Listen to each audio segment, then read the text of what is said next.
महाभारत आरण्य पर्व अध्याय 311। ब्राह्मण की अरणी एवं मंथन काष्ठ का पता लगाने के लिए पांडवों का मृग के पीछे दौड़ना और दुखी होना।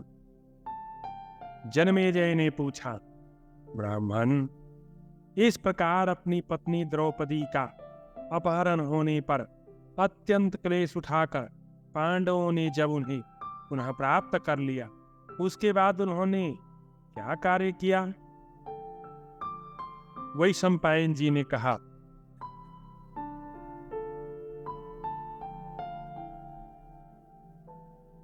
प्रिय जन्मेजय, पूर्वोक्त प्रकार से द्रौपदी का हरण होने पर भारी क्लेश उठाने के बाद जब पांडवों ने उन्हें पा लिया, तब धर्म से कभी च्युत न होने वाले राजा युधिष्ठिर अपने भाइयों के साथ काम्यक वन छोड़कर पुनः रमणीय द्वैत वन में ही चले आए। वहां स्वादिष्ट फल मूलों की बहुतायत थी तथा बहुत से विचित्र वृक्षा उस वन की शोभा बढ़ाते थे। वहां सब पांडव अपनी पत्नी द्रौपदी के साथ केवल फलाहार करके परिमित भोजन पर निर्वाह जीवन करते रहते थे। द्वैत वन में रहते समय कुंती पुत्र राजा युधिष्ठिर, भीमसेन, अर्जुन तथा मातृ कुमार नकुल सहदेव, इन सभी शत्रु संतापी संयम नियम परायण धर्मात्मा पांडवों ने एक दिन एक ब्राह्मण के लिए पराक्रम करते हुए महान क्लेश उठाया, परंतु उसका भावी परिणाम सुखमय ही हुआ। राजन, उस वन में रहते हुए उन कुरुश्रेष्ठ पांडवों ने जो भविष्य में सुख देने वाले क्लेश उठाए, उसका वर्णन करता हूं, सुनो। जन्मेजय, एक तपस्वी ब्राह्मण का रस्सी में बंधा अरनी सहित मंथन काष्ठ एक वृक्ष में टंगा था। वहीं एक मृग आकर उस वृक्ष से अपने शरीर रगड़ने लगा। उस समय वे दोनों काष्ठ उस मृग के सींग में अटक गए। राजन, उन काष्ठों को लेकर वह महामृग बड़ी उतावली से भागा। बड़े वेग से चौकड़ी भरता हुआ शीघ्र ही आश्रम से ओझल हो गया। कुरुश्रेष्ठ, उस ब्राह्मण ने जब देखा कि मृग मेरी अग्नि मंथनी को लेकर तेजी से भागा जा रहा है, तब वह अग्निहोत्र की रक्षा के लिए तुरंत ही पांडवों के आश्रम में आया। वन में भाइयों के साथ बैठे हुए अजातशत्रु युधिष्ठिर के पास आकर तुरंत संतप्त हुए उस ब्राह्मण ने इस प्रकार कहा, राजन राजन, मैंने अपनी अरनी और मखानी एक वृक्ष पर रख दी थी। एक मृग वहां आकर उस वृक्ष से शरीर रगड़ने लगा और उसके सींग में वे दोनों काष्ठ फंस गए। वह महान मृग उन काष्ठों को लेकर बड़ी उतावली के साथ भाग गया है और अत्यंत वेगवान होने के कारण चौकड़ी भरता हुआ शीघ्र ही आश्रम से दूर निकल गया है। महाराज युधिष्ठिर तथा वीर पांडवों, तुम सब लोग उसके पद चिन्हों को देखते हुए उस महामृग के पास पहुंचो और वे दोनों काष्ठ ले आओ, जिससे मेरा अग्निहोत्र कर्म लुप्त न हो। जन्मेजय, ब्राह्मण की बात सुनकर कुंती नंदन युधिष्ठिर बहुत दुखी हुए और मृग का पता लगाने के लिए वे धनुष लेकर भाइयों सहित दौड़े। वे सभी नरश्रेष्ठ कवच बांध एवं कमर कसकर धनुष के लिए आश्रम से दौड़े और ब्राह्मण की सिद्धि के लिए प्रयत्नशील होकर तीव्र गति से मृग का पीछा करने लगे। कुछ दूर जाने पर उन्हें वह मृग अपने पास ही खड़ा दिखाई दिया। तब वे महारथी पांडव करनी, नालिक और नाराज नमक बाण उस पर छोड़ने लगे, किंतु वे देखते हुए भी वहां उस मृग को न बीन सके। और प्रयत्न करने पर भी वह महामृग उनके हाथ न लगा। सहसा दृश्य हो गया। मृग को न देखकर वे मनस्वी वीर हतोत्साही दुखी हो गए।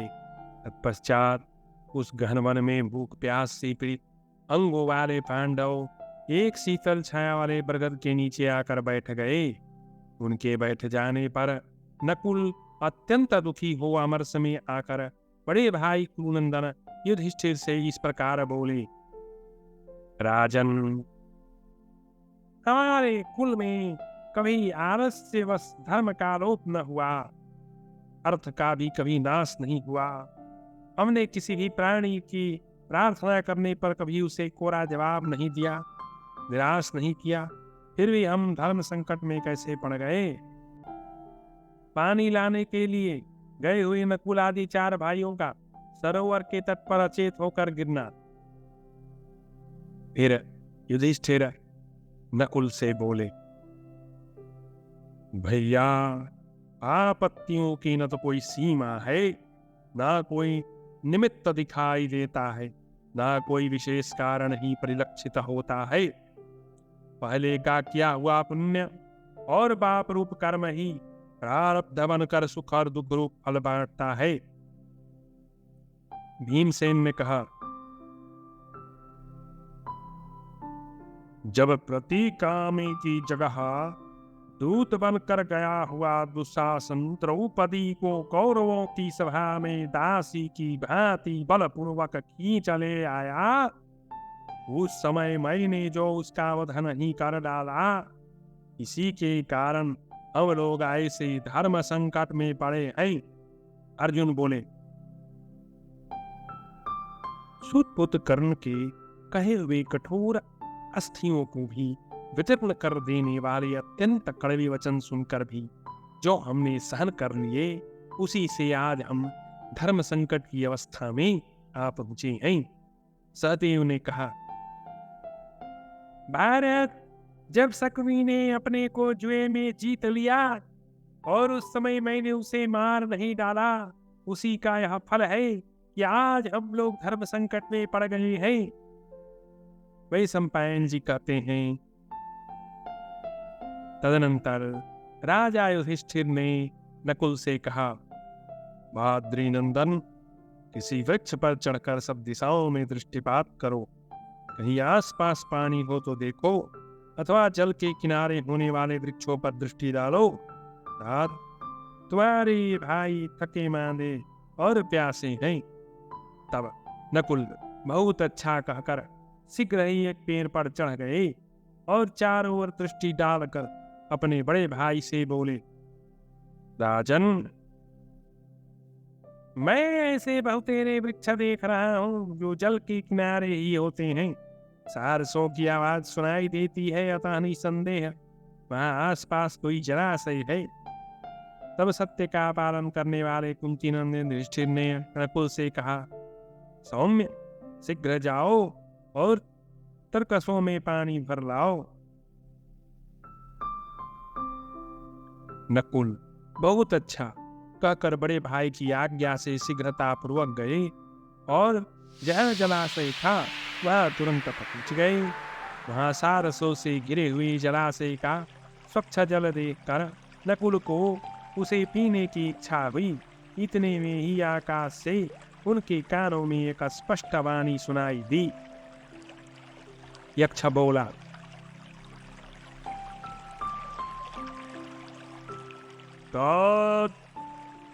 तुम इस सरोवर का पानी पीने का साहस न करो, इस पर पहले से ही मेरा अधिकार हो चुका है।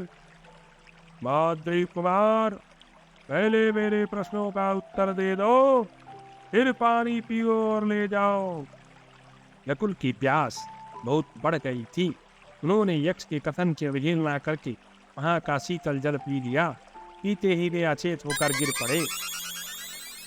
नकुल के लौटने में जब अधिक विलंब हो गया, तब कुंती नंदन युधिष्ठिर ने अपने शत्रु हंता वीर भ्राता सहदेव से कहा, सहदेव, तुम्हारे अनुज और तुम्हारे अग्रज भ्राता नकुल को यहाँ से गई बहुत देर हो गई। तुम जाकर अपने सहोदर भाई को बुला लाओ और पानी भी लाओ। तब सहदेव बहुत अच्छा कहकर उसी दिशा को चल दिए। वहां पहुंचकर उन्होंने देखा भाई नकुल पृथ्वी पर पड़े हैं। भाई के शोक से उनका हृदय संतप्त हो उठा। साथ ही प्यास से भी बहुत कष्ट पा रहे थे, अतः पानी की ओर दौड़े। उसी समय आकाशवाणी बोल उठी। यक्ष बोला, तात, पानी पीने का साहस न करो, यहाँ पहले से मेरा अधिकार है। तुम पहले मेरे प्रश्नों के उत्तर दे दो, फिर इच्छानुसार पानी पियो और ले भी जाओ। तदनंतर कुंती कुमारी प्यासे सहदेव उस वचन की अवहेलना करके वहां का ठंडा जल पीने लगे और पीते ही अचेता हो गए। तदनंतर कुंती कुमार युधिष्ठिर ने अर्जुन से कहा, अर्जुन, शत्रुनाशन दिवसो, तुम्हारे दोनों भाई को गए बहुत देर हो गई, तुम्हारा कल्याण हो। तुम उन दोनों को बुला लाओ, साथ पानी लाओ। तात, तुम ही हम सब दुखी बंधुओं के सहारे हो। युधिष्ठिर के ऐसा कहने पर निद्राविद रही बुद्धिमान धनुष बाण धारण किए अर्जुन उस सरोवर के तट पर गए। श्वेतवाहन अर्जुन ने जल लाने के लिए गए हुए उन दोनों पुरुष सिंह भाइयों को वहां मरे हुए देखा। दोनों को प्रगाढ़ निद्रा में सोई हुए की भांति देखकर मनुष्यों में सिंह के समान पराक्रमी अर्जुन को बहुत दुख हुआ। उन्होंने धनुष उठाकर उस वन का अच्छी तरह निरीक्षण किया। जब उस विशाल वन में कोई भी हिंसक प्राणी नहीं दिखाई दिया, तब सब्यसाची अर्जुन थककर पानी की ओर दौड़े।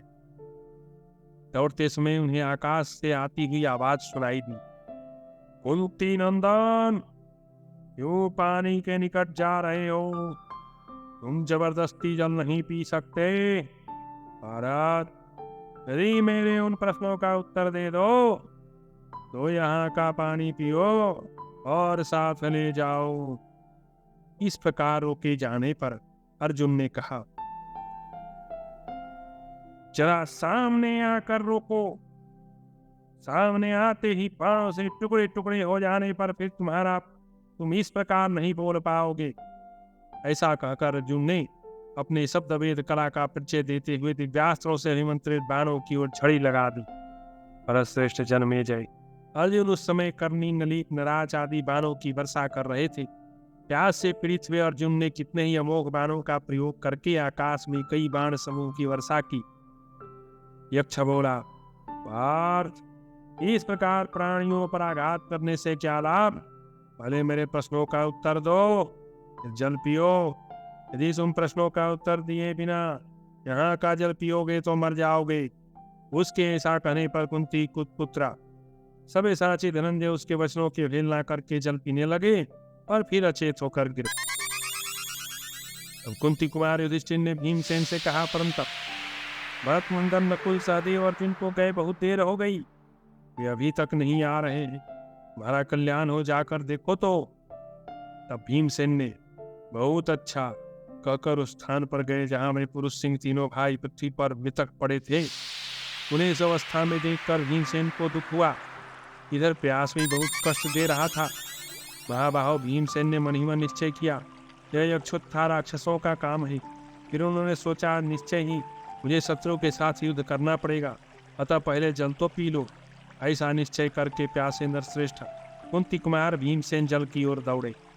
यक्ष बोला, तात, पानी पीने का साहस न करना, इस जल पर पहले से मेरा अधिकार स्थापित है। कुंती कुमार, पहले मेरे प्रश्नों का उत्तर दे दो, फिर पानी पियो और ले जाओ।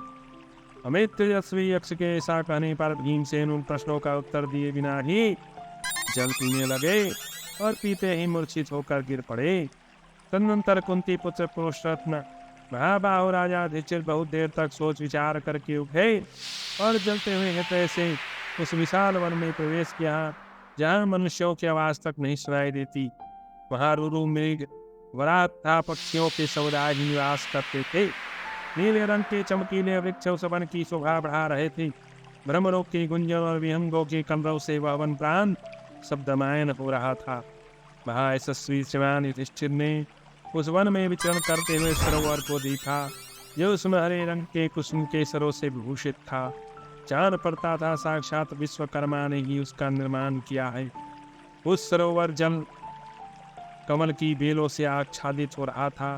के चारों किनारों पर सिंधुवार बेत केवड़े करवीर था, पीपल के वृक्ष के घेरे थे। उस समय भाइयों से मिलने के लिए उत्सुक श्रीमान धर्मनंदन युधिष्ठिर थकावट से पीड़ित हो उस सरोवर पर आए और वहां की अवस्था देखकर बड़े विस्मित हुए। इस प्रकार श्री महाभारत वन पर्व के अंतर्गत आरण्य पर्व में नकुल आदि चारों भाइयों के मूर्छित होकर गिरने के संबंध में रखने वाला 312वां अध्याय पूरा हुआ।